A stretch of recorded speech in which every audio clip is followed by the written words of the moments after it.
Hello, everyone. Hello, Michel. Hello Nathalie.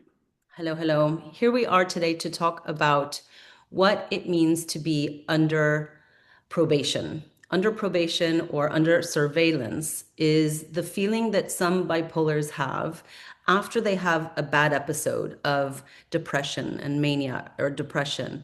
And the phase after that, when you're trying to get back to your normal self.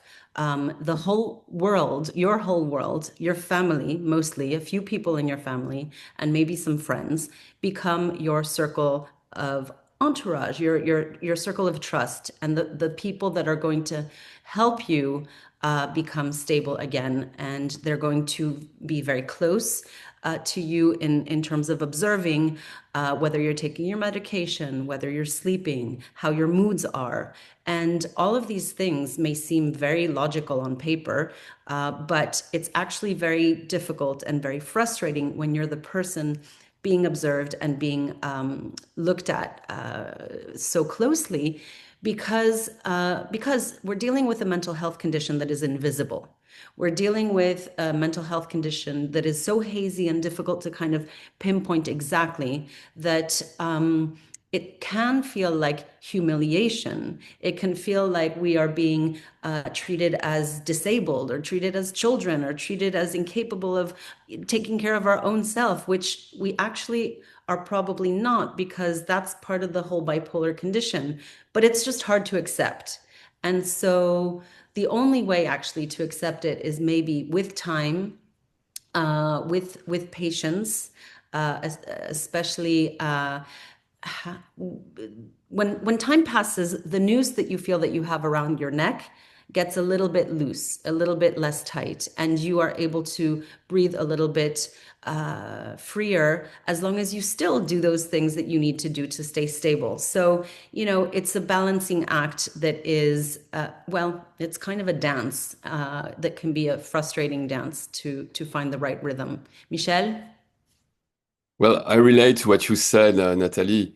I've been there during my previous episodes or just after the awkwardness of people being too carey and you a little paranoid about it because also in a way you're still a little in a kind of a denial. So it makes it like uh, uh, unbalanced, uncomfortable. But after my last episode, like 25 years ago, I used all this to work on, communication about bipolar with my beloved, because, well, there is the word love. I mean, they do it because they love you to be carry, and that's an important thing. And it's important also to be humble enough with bipolar because once bipolar, always bipolar, and sometimes you don't see it yourself, but your behavior evolved. So it's good to have this support system, and because in several cases there is no smoke without fire, so that's a thing to remember. But when you reach the point where within half a word, um, your son or your wife or your best friend could say, Michel, maybe you were a little bit agitated, or this lack of sleep, or this energy, the projects whatsoever, um, it's your protection. And I think I reached the point where when people talk about my bipolar, I don't take it that personal. It's something which is in the middle and we can manage together. And I think it's the best. So my advice to my fellow bipolar would be, you know, uh, put it in the middle, talk about it, and yeah, it's a team sport. So just accept this fact because bipolar is, yeah, for life, but you can make the best out of it. Yeah, it's a fine line, it's a fine balance. Yes. It takes time to get it right.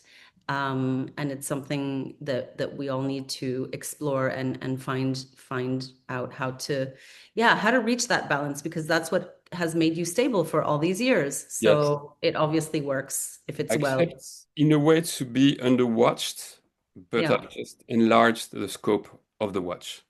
Enlarge the scope of the watch and make the watch feel less Yes. oppressive. Yeah, Exactly. exactly. Okay. Well, good stuff, Michel. Thank you. Thank you, Nathalie. Talk again. Ciao, ciao. Ciao.